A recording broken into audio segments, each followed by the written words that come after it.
திருமாவளவன் அவர்கள் சொல்லியிருந்தாரு, மோடி அவர்கள் வந்து பலவீனப்பட்டு விட்டார், உலக நாடுகள் வந்து ஆதரவு தரல அப்படிங்கிற மாதிரிலாம் சொல்லியிருந்தார். கட்சிக்கு மட்டும் உங்க கட்சி தலைவர் சொல்றது வேத வாக்கு, நாடுன்னு வந்துச்சுன்னா எதிரி சொல்றது நீங்க கேட்பீங்களா? வெக்கமா இல்லை இதை சொல்றதுக்கு உங்களுக்கு? எதுக்கு இப்படி பாகிஸ்தானுக்கு சொம்பு தூக்கி நிற்கிறாங்கன்னு எனக்கு புரியலப்பா. எந்த விதத்துல வந்து இந்தியா தனிமைப்படுத்தப்பட்டு விட்டது அப்படின்னு சொல்றாரு அவரு. இப்போ பாகிஸ்தானுக்கு எல்லா நாடுகளும் சப்போர்ட் பண்ணிச்சு அப்படின்னா அப்ப பாகிஸ்தான் பண்ணது சரியா? கண்ணா பன்னிங்க தான் கூட்டமா வரும். அந்த மாதிரி தான் பாகிஸ்தான் வந்துருக்கு. சிங்கம் சிங்கிளா தான் வரும். ஏன்னா மொள்ள மாதிரி பயிர்களுக்கு வந்து இது மாதிரி நீங்க சப்போர்ட் பண்ணிட்டு இருக்கீங்கன்னா அவங்க மேல அவங்க கோபத்தை காமிக்காம இங்கேயும் வந்து தாக்குதல் நடந்தப்போ வந்து உலக நாடுகள்லாம் வந்து கண்டனம் தெரிவித்தார்கள். இதெல்லாம் வந்து தப்புன்னு சொன்னாங்க. ஆனா அன்னைக்கு ஏன் அத்தோட நிறுத்தினாங்கன்னா நாம திருப்பி அடிக்கல. மும்பை தாக்குதல் போது ரைட்டு நான் ரொம்ப நல்லவங்க அப்படின்னு இருந்தா அதனால அப்பா ரொம்ப நல்லவன்பான்னு சும்மா இருந்தாங்க. இப்போ வந்து இந்த மாதிரிலாம் நீ வந்து வம்பு பண்ணிட்டு வாலாட்டிட்டு சும்மா போக முடியாது தம்பி அப்படின்னு பொழுதுன்னு பதில் கொடுத்துருக்கோம்ல. இது அவங்களுக்கு எரியுது. இன்னைக்கு இந்த மாதிரியான ஒரு ஏர் டிஃபென்ஸ் சிஸ்டமோ இல்லை வந்து ஆன்டி ட்ரோன் சிஸ்டமோ இதெல்லாம் ஆச்சரியப்பட்டு போயிருக்காங்க. நம்மளாலேயே முடியல, இவங்க என்னடா பண்ணிருக்கிறாங்க, அதுவும் ரொம்ப காஸ்ட் எஃபெக்டிவ் சீப்பா இருக்குதுன்றாங்க. இப்ப அமெரிக்கால என்ன பண்ணிருக்காங்க, அவங்க என்னன்னு வச்சு கலங்கிருக்கிறாங்க, அந்த மாதிரி தயாரிக்கணும்னு அமெரிக்கால சீனால ரஷ்யால எல்லாம் பார்த்துட்டு இருக்காங்க. அப்போ அந்த அளவுக்கு நம்ம சாதிச்சு காமிச்சிருக்கோம் அப்படின்னும் போது அவனுடைய வயிறு எரிக்கத்தான் செய்யும். 17 நாடுகள் பிரம்மோஸ் எங்களுக்கு கொடுங்கன்னு வரிசையில் வந்து நிற்கிறாங்க. எத்தனை பேர் வந்து மற்ற நாடுகள் கிட்ட போய் நிற்கிறாங்க. அப்போ இதுல இருந்தே நம்மளுடைய ஆபரேஷன் வந்து எந்த அளவுக்கு சக்சஸ் அப்படின்னு நம்ம தெரிஞ்சுக்கலாம். பங்களாதேஷ் இருக்கு, நீயே எடுக்கிறது பிச்சை, ஒரு பிச்சைக்காரனுக்கு இன்னொரு பிச்சைக்காரன் சப்போர்ட் அப்படின்னு வந்திருக்காங்க. நீ எனக்கு ஒன்றும் ஆதரவு கொடுக்க வேண்டிய அவசியம் இல்லை தம்பி, யாருமே எனக்கு ஆதரவு கொடுக்க வேண்டாம். ஒத்த ஆளா நின்று நாங்கள் என்னைக்குமே நமக்கு எதிராக இருந்துட்டு ஆனா இங்க இருக்கவங்களும் அவங்களுக்கு சப்போர்ட் பண்ணிட்டு இருக்காங்க. உங்க கட்சியில இப்போ கட்சிக்காரங்க தான் நிறைய பேர் இது மாதிரி சொல்றாங்க. அப்ப எதிர்கட்சிக்காரங்க சொல்றதை நீங்க ஏற்றுக்கணும்.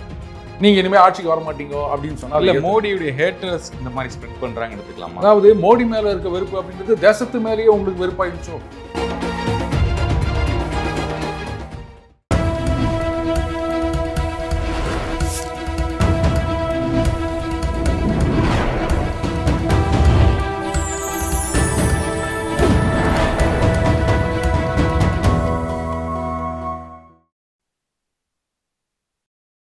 சேனல் 5 தமிழர்களுக்கு வணக்கம்.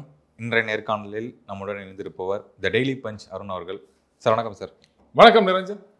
சார் போர் முடிஞ்சு ஒரு 4-5 நாட்கள் மேலே ஆகுது. திருமாவளவன் அவர்கள் சொல்லியிருந்தாரு, மோடி அவர்கள் வந்து பலவீனப்பட்டு விட்டார், உலக நாடுகள் வந்து ஆதரவு தரல அப்படிங்கிற மாதிரிலாம் சொல்லியிருந்தார். அதுக்கு உங்களுடைய பார்வை என்ன, உங்களுடைய கருத்து? ஆமாம், நான் கூட பார்த்தேன் அந்த ஸ்டேட்மெண்ட்டு. அதாவது உலக அளவில் வந்து மோடியுடைய இமேஜ் பலகீனப்பட்டு விட்டதுன்ற மாதிரி இருக்கு. அதுக்காக தான் இந்த நல்லெண்ணெய் தூதுக்குழு அமைச்சிருக்காரு அப்படின்னு. பரவாயில்ல. அதாவது முதலமைச்சர் ஸ்டாலின் அவர்களுக்கே தெரியாத விஷயங்கள் திரும்ப அவர்களுக்கு தெரியுது அப்படின்னா அப்போ அரசியல்ல வந்து ஒரு நிறைய அனுபவம், இந்த அறிவாற்றல் இதெல்லாம் இன்க்ரீஸ் ஆகிட்டு இருக்குன்னு தான் அர்த்தம் இல்லையா? ஏன்னா முதலமைச்சருக்கே தெரியல, கனிமொழி அவர்கள் அந்த தூதுக்குழுல ஒரு டீமோட தலைவராக போறாங்க. அவருக்கே தெரியாத விஷயம் அண்ணன் திருமா அவர்களுக்கு தெரிந்திருக்கு அப்படின்னும் போது நம்ம பாராட்டப்பட வேண்டியது தான். ஆனால் இது எப்படி அந்த சேல்ஸ் குறைஞ்சிச்சு அப்படின்னு சொன்னா இந்த விளம்பரங்கள் அந்த வண்டிகள்லாம் ஊருக்கு ஊர் அனுப்புற மாதிரி அப்படின்னு நினச்சிட்டாரா? எந்த விதத்தில் வந்து இந்தியா தனிமைப்படுத்தப்பட்டு விட்டது அப்படின்னு சொல்றாரு அவரு. இப்போ பாகிஸ்தானுக்கு எல்லா நாடுகளும் சப்போர்ட் பண்ணிச்சு அப்படின்னா அப்போ பாகிஸ்தான் பண்ணது சரியா? திருத்தனெல்லாம் பண்ணானுங்க, தீவிரவாதெல்லாம் பண்ணானுங்க, அப்போ அவங்களுக்கு வந்து சப்போர்ட் பண்ணாங்கன்னா அவங்களெல்லாம் கேட்கணும். ஏன்னா மொள்ள மாதிரி பயிர்களுக்கு வந்து இது மாதிரி நீங்கள் சப்போர்ட் பண்ணிட்டு இருக்கிறீங்கன்னா அவங்க மேலே அவங்க கோபத்தை காமிக்காம தனிமைப்படுத்தப்பட்டு விட்டது அப்படின்னு சொன்னால் இது என்ன எனக்கு புரியலையே. உங்கள் தெருவில் வந்து ஒரு 4 பேர் உங்களை வந்து ஒரு 4 திருடங்க வச்சுக்கோங்களேன், நீங்கள் தனியாக நடந்து போய் நிற்கிறீங்க, உங்களை சேர்ந்து அடிக்கிறாங்க, யாரும் சப்போர்ட்டுக்கு வரல, அவர் நிரஞ்சன் தனிமைப்படுத்தப்பட்டு விட்டார், அவருடைய செல்வாக்கு செறிந்து விட்டது இப்படிலாம் பேச முடியுமா? அடுத்தது ஜியோ பாலிட்டிக்ஸில் சப்போர்ட் அப்படின்றது எப்படி இருக்கணும் அப்படின்னு நீங்கள் நினைக்கிறீங்க? சொல்கிறாங்க அந்த மும்பை தாக்குதல் போது உலக நாடுகளெல்லாம் இந்தியாவுக்கு ஆதரவு தெரிவித்தனர், கரெக்டு. இங்கேயும் வந்து தாக்குதல் நடந்தப்போ வந்து உலக நாடுகள்லாம் வந்து கண்டனம் தெரிவித்தார்கள், இதெல்லாம் வந்து தப்புன்னு சொன்னாங்க. ஆனால் அன்னைக்கு ஏன் அத்தோடு நிறுத்தினாங்கன்னா நாம் திருப்பி அடிக்கலை. மும்பை தாக்குதல் போது ரைட்டு நான் ரொம்ப நல்லவங்க அப்படின்னு இருந்தால் அதனால அப்பா ரொம்ப நல்லவன்பான்னு சும்மா இருந்தாங்க. இப்போ வந்து இந்த மாதிரிலாம் நீ வந்து வம்பு பண்ணிட்டு வாலாட்டிட்டு சும்மா போக முடியாது தம்பி அப்படின்னு பொழுதுன்னு பதில் கொடுத்துருக்கோம்ல. இது அவங்களுக்கு எரியுது. இன்னைக்கு இந்த மாதிரியான ஒரு ஏர் டிஃபென்ஸ் சிஸ்டமோ இல்லை வந்து ஆன்டி ட்ரோன் சிஸ்டமோ இதெல்லாம் ஆச்சரியப்பட்டு போயிருக்காங்க. நம்மளாலேயே முடியல, இவங்க என்னடா பண்ணிருக்கிறாங்க, அதுவும் ரொம்ப காஸ்ட் எஃபெக்டிவ் சீப்பா இருக்குதுன்றாங்க. இப்போ அமெரிக்காவில் என்ன பண்ணியிருக்காங்க, அவங்க என்னென்ன வச்சு கலங்கிருக்கிறாங்க, அந்த மாதிரி தயாரிக்கணும்னு அமெரிக்காவில், சீனாவில், ரஷ்யாவிலலாம் பார்த்துட்டு இருக்காங்க. அப்போ அந்த அளவுக்கு நம்ம சாதிச்சு காமிச்சிருக்கோம் அப்படின்னும் போது அவனுடைய வயிறு எரியத்தான் செய்யும். புது பணக்காரன்கள் அவனுங்க. அதனால வந்து யாரோ ஒருத்தன் போட்டிக்கு வராங்கன்னா, ஐயோ இவ்வளோ நாளாக நம்ம வந்து எதையோ ஒன்று வச்சுக்கின்னு உலகத்தில் ஆயுத சந்தையை நாம கேப்சர் பண்ணி வச்சுட்டு இருந்தோம்.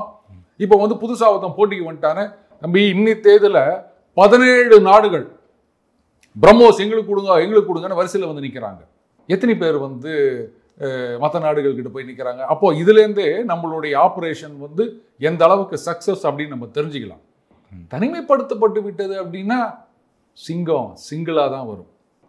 எவனோட துணையும் எனக்கு தேவையில்லை, கண்ணா பன்னிங்க தான் கூட்டமாக வரும். அந்த மாதிரி தான் பாகிஸ்தான் வந்திருக்கு. கூட வந்தவங்கலாம் யாரு? மறைமுகமாக வந்தது சீனா. அங்கேருந்து வெளிப்படையாக நாங்கள் சப்போர்ட் அப்படின்னு சொன்னது டர்க்கியும் பங்களாதேஷும். இவங்கெல்லாம் இப்போ என்ன நிலைமையில் இருக்காங்க? பங்களாதேஷ் எடுத்துக்காங்க, நீயே எடுக்கிறது பிச்சை, ஒரு பிச்சைக்காரனுக்கு இன்னொரு பிச்சைக்காரன் சப்போர்ட்டு அப்படின்னு வந்திருக்காங்க. இது ஒரு பெரிய சக்ஸஸ் அவங்களுக்கு. நீ எனக்கு ஒன்றும் ஆதரவு கொடுக்க வேண்டிய அவசியம் இல்லை தம்பி, யாருமே எனக்கு ஆதரவு கொடுக்க வேண்டாம், ஒத்த ஆளாக நின்று நாங்கள் அடிப்போம். அதைத்தான் நம்ம நிரூபிச்சிருக்கோம். அப்புறம் தனிமைப்படுத்தப்பட்டு விட்டது அப்படின்னா அப்படி பார்க்க போனால் இஸ்ரேல் தனிமைப்படுத்தப்பட்டு விட்டது. இப்போ இஸ்ரேலுக்கு நம்ம சப்போர்ட் பண்ணுறோமா இல்லையா? எனக்கு பதில் சொல்லுங்க. எப்படி இந்தியாவிலேருந்து ஆயுதம் போதா? இல்லைல்ல. அப்புறம் எப்படி இஸ்ரேலுக்கு சப்போர்ட்டுன்னு நீங்கள் சொல்கிறீங்க? இங்கே ஒரு பெரிய கும்பலே உட்காந்து கூத்தாடினாங்கல்ல, நீங்கள் வந்து இஸ்ரேலுக்கு சப்போர்ட் பண்ணக்கூடாது, ஃபாரின் பாலிசி, பாலஸ்தீனுக்கு தான் சப்போர்ட் பண்ணணும் அப்படின்னு. பாலஸ்தீன் யார்? அவங்க வந்து பாலஸ்தீன் ஒரு நாடு சுதந்திர நாடாக அறிவிக்கப்பட்ட போது ஓடி போய் ரெகக்னைஸ் பண்ணது நம்ம. இன்னி வரைக்கும் எந்த இடத்துல அவங்க வந்து நமக்கு சப்போர்ட் பண்ணிக்கிறாங்க சொல்லுங்கள்? அந்த organisation of Islamic countries cooperation இருக்கு இல்லையா, அதில் எப்போ பார்த்தாலும் நமக்கு எதிராக தீர்மானம் கொண்டு வந்து ஆதரவு தெரிவிக்கிறது பாலஸ்தீன். நமக்கு ஆதரவாக அவங்க வந்து என்றைக்குமே ஓட்டு போட்டது கிடையாது.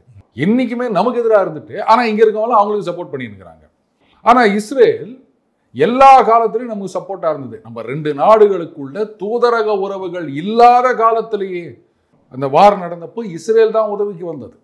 71 இந்திரா காந்தி அவர்கள் பிரைம் மினிஸ்டராக இருக்கும்போது சண்டை நடக்கும்போது அங்கே இஸ்ரேலி பிரைம் மினிஸ்டர் கிட்ட உதவி கேட்டு அவங்க அப்போ வந்து 2 நாட்டுக்கும் தூதரக உறவு கிடையாது, சப்போர்ட் பண்ணது இஸ்ரேல். ஆனால் அதுக்கு ஆதரவு கொடுக்கக்கூடாதுன்னு சொல்லுவாங்க. நமக்கு எதிராக குழி பறிக்கிற பாலஸ்தீனுக்கு சப்போர்ட் பண்ணு அப்படின்னு சொல்லுவாங்க.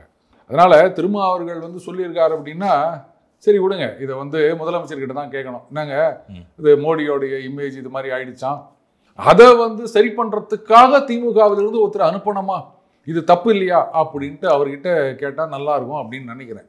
முதலமைச்சர் சரியான பதில் கொடுப்பார் திருமாவர்களுக்கு. ஓகே, பாகிஸ்தான் வந்து அஃபிஷியல் சொன்னது என்னன்னா, நாங்கள் நிறைய இந்தியாவுடைய போர் விமானங்கள் சுட்டு கொண்டிருக்கோம் அப்படிங்கிற மாதிரி சொல்லியிருக்காங்க. அது வந்து ஃபேக்கா ரியலா? நம்ம அண்ணன் சீமான் அவர்கள் இருக்கார்ல, அவர் ஒரு பேட்டியில் சொல்லியிருந்தாரு. அது இன்னும் ஒரு பேர் சொன்னார், கடாஃபியா அது ஒன்று சொன்னார். அவர் வந்து அப்படி தரையில் படுத்துக்கினே வானத்தில் போகிற விமானத்தை துப்பாக்கியில் சுட்டு வீழ்த்தினாராம். அதெல்லாம் போய் யாராவது கேட்டிங்களா? எப்படிங்க தரையில் படுத்துக்கின்னு துப்பாக்கி வச்சுக்கின்னு வானத்தில் போகிற ஏரோப்ளைன் எப்படிங்க சுட்டாரு அப்படின்னு நீங்கள் யாருமே கேட்கல. அதே மாதிரி தான் பாகிஸ்தான் சொல்கிறதையும் எடுத்துக்கணும். இப்போ திருப்பி பாகிஸ்தான் சொல்லிட்டாங்க இப்படியே சொல்லி நிற்கிறீங்களே. இப்போ நான் இதை அப்படியே கட்சி லெவலில் கொண்டு வரேன். நீங்கள் ஒரு கட்சி வச்சுக்கிறீங்க, அப்போ எதிர்கட்சியில் இருக்கவர் சொல்கிறாரு, உங்கள் கட்சி உருப்படாது தம்பி, இந்த எலெக்ஷனோட உங்கள் கட்சி அப்படியே நாசமாக போயிட போகுது, ஒரு ஓட்டு கூட வராது அப்படின்னு சொல்கிறாருன்னு வச்சுக்கோங்களேன். நீங்கள் உங்கள் கட்சி தலைவர் சொல்கிறத நம்புவீங்களா இல்லை எதிர்கட்சி தலைவர் சொல்கிறத நம்புவீங்களா? கட்சிக்கு மட்டும் உங்கள் கட்சி தலைவர் சொல்கிறது வேத வாக்கு, நாடுன்னு வந்துச்சுன்னா எதிரி சொல்கிறது தான் நீங்கள் கேட்பீங்களா? வெக்கமா இல்லை இதை சொல்கிறதுக்கு உங்களுக்கு? பாகிஸ்தான் சுட்டு தள்ளிட்டோம் அப்படின்னா அவங்க இன்னும் என்னென்னத்தையும் சுட்டு தள்ளிக்கிறாங்க. பாகிஸ்தானுக்கு ஆதரவு தராங்களா? எது இங்க இருக்க நிறைய பேர் பாகிஸ்தானுக்கு ஆதரவு தெரிவிக்கிறாங்களா? அப்படிதான் எனக்கு தோணுது. இல்லாட்டா எங்க ஒரு எதிரி நாடு அப்படின்னும் போது அவன் சொல்றதை நீங்க நம்பி நிற்கிறீங்க. எங்க ராணுவம், எங்க ராணுவ தலைவர்கள், எங்க ஆட்சியாளர்கள் சொல்றதை நம்ப மாட்டோம் அப்படின்னு சொன்னா அப்புறம் நான் உங்களை என்னன்னு சொல்ல முடியும் சொல்லுங்க? சிம்பிளா சொல்லிட்டா, நீங்க ஒரு பையன், உங்க அப்பா இருப்பாரு, உங்க அப்பா சொல்றதை நீங்க நம்பணும்.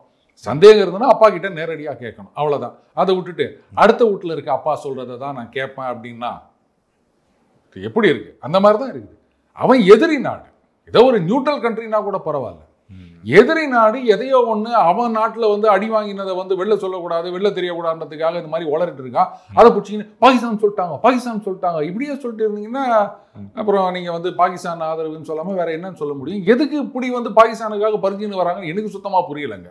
அது எனக்கும் புரியல. ஒருவேளை அட்டாக் நடத்துறதுக்கு ரிப்பீட்டா அட்டாக் நடத்துறதுக்காக அப்படி சொல்றாங்களா? எதுக்காக? பாகிஸ்தான் எப்படி வேணா சொல்லிட்டு போட்டோம், இங்க இருக்கவங்க ஏன் அதை பிடிச்சின்னு தொங்குறீங்க தான் நான் கேட்குறேன்.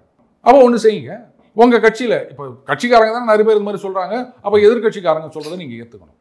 நீங்க இனிமே ஆட்சிக்கு வர மாட்டீங்க அப்படின்னு சொன்னா மோடியுடைய ஹேட்டர்ஸ் இந்த மாதிரி ஸ்ப்ரெட் பண்றாங்க எடுத்துக்கலாமா? அதாவது மோடி மேல இருக்க வெறுப்பு அப்படின்றது தேசத்து மேலேயே உங்களுக்கு வெறுப்பாயிடுச்சோ, அதனாலதான் எதிரி நாடு பிச்சைக்கார நாடு சொல்றதெல்லாம் நம்பினுக்கிறீங்களா?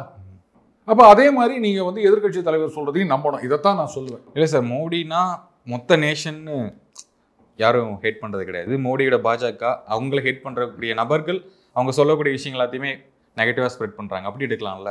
அதை தான் நான் சொல்கிறேன். மோடி மேலே இருக்க வெறுப்புனால எதிரி நாட்டை வந்து நீங்கள் இதுதான் என் தாய்நாடுன்னு சொல்லுவீங்களா? வெக்கமா இல்லை அதெல்லாம்? உங்களுக்கு உங்கள் வீட்டில் வந்து எவ்வளோ வேணா சண்டை இருக்காங்க, உங்கள் அண்ணன் தம்பி இல்லை அக்கா தங்கச்சி அவங்க கூட ஏதோ ஒரு சண்டை இருக்கலாம். என்னதான் சண்டையா இருந்தாலும் எதுவும் குடும்பத்துக்குள்ளேயே இருக்கணுமே தவிர, குடும்பத்துக்குள்ளேயே சண்டை போடணுமே தவிர, நான் எது வீட்டுக்காரனோட போய் சேர்ந்துப்பேன் அவனோட போய் உங்களை காரி துப்புவேன்னு சொன்னா குடும்பத்தோட உங்களை அடிச்சு துரத்த மாட்டாங்க. அதைத்தான் வந்து இங்க நம்ம பார்த்து நிற்கிறோம். எதுக்கு இப்படி பாகிஸ்தானுக்கு சொம்பு தூக்கி நிற்கிறாங்கன்னு எனக்கு புரியலப்பா.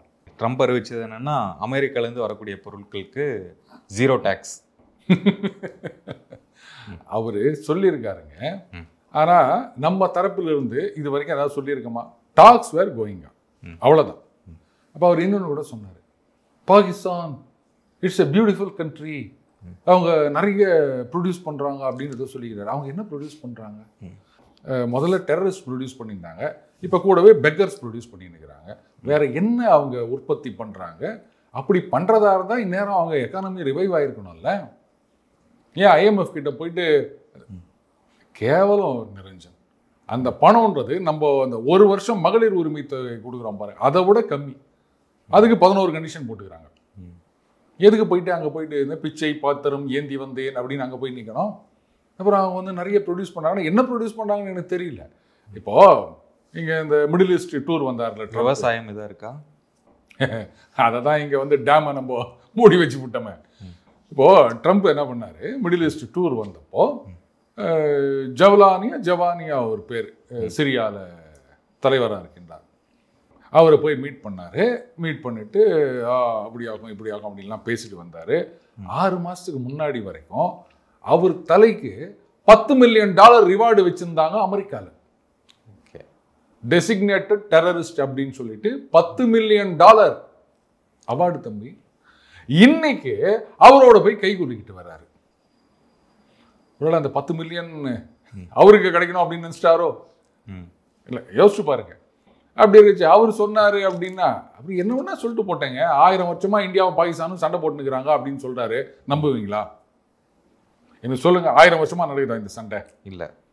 100 வருஷத்துக்கு முன்னாடியே பாகிஸ்தான் கிடையாது இல்லை, அப்புறம் எங்கேருந்து வந்தது சண்டை? அவர் பாட்டுக்கு ஒரு தடவை சொன்னா பரவாயில்ல, 2-3 இடத்துல சொல்றாரு 1000 வருஷமா சண்டை போட்டுக்கிறாங்க அப்படின்னு. எப்பா யாராவது போய் சொல்லுங்கடா அவர்கிட்ட. நான் நினைக்கிறேன் அந்த ஹிஸ்ட்ரி வந்தப்போ ஒரு சாய்ஸ்ல விட்டாருன்னு நினைக்கிறேன். ஓகே, இவர் ட்ரம்ப் தரப்பில் பார்க்கும்போது நான் தான் அந்த பஞ்சாயத்து பண்ணி தீர்த்து வச்சேன் இந்தியா பாகிஸ்தான் சமரச உறவு ஒன்று சொல்லிட்டா நம்ம வந்து உலகத்துக்கே வழிகாட்டுகின்றோம். அதாவது நான் இப்போ மிடில் ஈஸ்ட் போயிட்டு வந்து பாருங்க, கிட்டத்தட்ட 2 ட்ரில்லியன் அளவுக்கு வந்து இன்வெஸ்ட்மெண்ட்டு அது இது அதெல்லாம் வந்து இது பண்ணிட்டு வந்திருக்கேன் அப்படின்னு சொல்லிட்டு இருக்காரு. நேத்திக்கா 19 அது என்ன கணக்கு, வாஷிங்டன் போஸ்ட் பத்திரிகையில் கீழே கிழிச்சிருக்கான். இதில் பாதி அக்ரிமெண்ட்ஸ் அப்படின்றது வந்து பைடன் பீரியட்லேயே அப்ரூவ் ஆயிடுச்சு. இவர் போய் ஸ்டிக்கர் ஒட்டு வந்துக்கிறாரு. ஏற்கனவே பைடன் பீரியடில் நடந்ததெல்லாம் வந்து ஏன் பீரியடில் நான் சாதிச்சேன்னு சொல்லினுக்கிறாரு அப்படின்ட்டு காரி துப்பியிருக்கான் வாஷிங்டன் போஸ்ட்டில். இது நம்ம ஊர் அரசியல் மாதிரி இருக்கு. அதை தான் நான் சொன்ன உலகத்துக்கே வழிகாட்டுகின்றோம் அப்படின்னு. எதுக்கு இந்த பந்தாலாம் போதா குறைக்கு அங்கே ப்ரெஸ் செக்ரட்டரியிலேருந்து எல்லாம் உட்காந்துக்கின்னு இந்த வார சாதனைகள், இந்த ஹோட்டலில் வந்து இன்றைய ஸ்பெஷல் அப்படின்னு போட்டு மஷ்ரூம் பூரி அப்படின்னு போடுறாரு. மஷ்ரூம் பூரி என்ன இருக்கா, சரி ஏதோ ஒன்று நம்ம போட்டு விடுவோமே.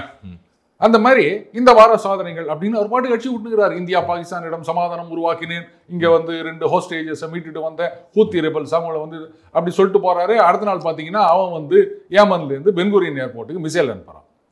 ஏய் என்னடா ஹூத்தி ரெபல்ஸ் எல்லாம் ஒன்றும் இல்லாமல் ஊற்றி மூடிட்டேன்னு சொல்கிறேன், அவன் குண்டு போட்டுனுக்கிறான்னா அது நேத்தைக்கு இது இன்னைக்கு அப்படின்னு சொல்லுவாங்க போல இருக்குது. இப்படியே சாதனைன்னு அடிச்சு விட்டுனுக்கிறாரு. ஆரம்பத்தில் நல்லா தாங்க இருந்தார். அவர் இந்த திட்டமோ இல்லை வந்து பேசினதோ எல்லாமே கரெக்டு தான். இங்கே வந்து அந்த ட்ரேட் டெபிசிட்ன்றதை எல்லா நாடுகளும் சொல்லப்போனால் எக்ஸப்ட் ஒரு ஹேண்ட்ஃபுல் ஆஃப் கண்ட்ரிஸ் மற்ற எல்லா நாடுகளோடையும் அமெரிக்காவுக்கு ட்ரேட் டெபிசிட் அதிகங்க. ஏன்னா ஒன்றும் கிடையாது, எல்லாம் சீப்புன்னு சொல்லிட்டு மற்ற நாடுகள் உற்பத்தி பண்ணுறாங்க, இங்கே இறக்குமதி பண்ணின்னுக்கிறாங்க. ஸோ இங்கே வேலை வாய்ப்பும் போச்சு, எல்லாம் போச்சு. வெறும் டாலர் நோட்டை மட்டும் அச்சடிச்சு ஏமாத்தின்னுக்கிறாங்க அவங்க. ஸோ அதெல்லாம் கரெக்டு தான். ஆனால் over a period of time என்ன பண்ணிட்டாரு, இந்த கூட ஒரு கைத்தடி கும்பல் உக்காந்திங்கன்னு நம்ம சொல்லலாம், ஆரம்பமே அதிரடி அருமையான சரவடின்ற மாதிரி ஏற்றி விட்ட உடனே அண்ணனுக்கு எங்கேயோ போயிடுச்சு. உலகத்திலேயே ட்ரம்ப் மாடல் தாங்க, ட்ரம்ப் 2.0 கரெக்டாக சொன்னாங்க. இந்த 2.0 மட்டும் சொல்லாதீங்க, ஊற்றிக்குதுங்க. எடப்பாடியார் தான் சொன்னார்னு நினைக்கிறேன். அந்த வேற ஏதோ ஒரு படம் கூட 2.0 அப்படி, இந்திரன் 2.0வா, அதுவும் சரியா ஊத்திக்கிச்சு. தயவு செஞ்சு 2.0 மட்டும் சொல்லிடாதீங்க அப்படின்னாங்க. இப்போ அந்த ட்ரம்ப் 2.0ல நம்ம பார்த்துன்னுக்கிறோம். இதை பார்த்தாது இங்க இருக்கவங்க யாரும் ஆஹா இனிமேல் 2.1 சொல்லக்கூடாதுன்னு கோர்ஸ் கரெக்ஷன் பண்ணணும், இல்லாட்டா சொதப்பல் தான். ஓகே, இந்த ஷஃபியுல்லா அப்படிங்கிற டெரரிஸ்ட் வந்து சுட்டுக் கொல்லப்பட்டார்னு கேள்விப்பட்டோம். அது யாரும் மர்ம நபர்கள் நிரஞ்சன், நீங்க வந்து சந்தேகமா பாக்குறீங்க. பாகிஸ்தான்ல நிறைய மர்ம நபர்கள் சுத்துறாங்க. அது அவங்களுக்குள்ள ஒருத்தருக்குள்ள ஏதாவது ஒரு பஞ்சாயத்தா இருந்திருக்கலாம், அதனால சுட்டு கொண்டு இருக்கலாம். இல்லை வந்து நம்ம ஒரு ஸ்காட்லாந்து யார்டு மாதிரி போலீஸை வச்சு இன்வெஸ்டிகேட் பண்ணாங்கன்னு சொன்னால் அவர் வந்து மேபி 4 மாதம் முன்னாடி யார்கிட்ட இருந்தாவது பேனா கொடுங்கன்னு கேட்டிருக்கலாம், அவர் பேனா கொடுக்க மாட்டேன்னு சொல்லியிருக்கலாம். அதை மனசில் வச்சுக்கின்னு யாராவது இப்போ போட்டு தள்ளியிருக்கலாம். கடவுள் இருக்கான் குமார், தப்பு பண்ணவங்கள தீவிரவாதின்னு சொல்கிறீங்கல்ல, அப்போ ஒன்று சொல்லுவாங்களே, என்னது, துப்பாக்கி எடுத்தவன் துப்பாக்கியில் சாவான், கத்தி எடுத்தவன் கத்தியில் சாவான். அவர் துப்பாக்கி எடுத்தார்ல, அந்த பழமொழியை நிரூபிக்கணும்ல. பழமொழி சொன்னா இப்போ நீங்க ஆராயுங்க. அப்போ அந்த பழமொழி மாதிரி அவர் துப்பாக்கி எடுத்தாரு, இப்போ துப்பாக்கியிலே போயிட்டாரு, அவ்வளோதான். பழமொழி வலிமையானது நிரஞ்சன், நீங்க இதெல்லாம் சந்தேகப்படாதீங்க. இன்னும் நிறைய மர்ம நபர்கள் அங்கே சுத்திட்டு இருக்காங்க. இந்த மாதிரி நிறைய தீவிரவாதிகள் வந்து பொட்டு இப்போதான் நம்ம பார்க்குறோமே 2-3 வருஷமா நிறைய பேர். யார் அந்த மர்ம நபர்கள்ன்றது மர்மமாகவே இருக்குது. மர்மமாக இருக்க வரைக்கும் தான் அவங்க மர்ம நபர்கள். வெளில தெரிஞ்சிச்சு அப்படின்னா அது வேற விஷயம்.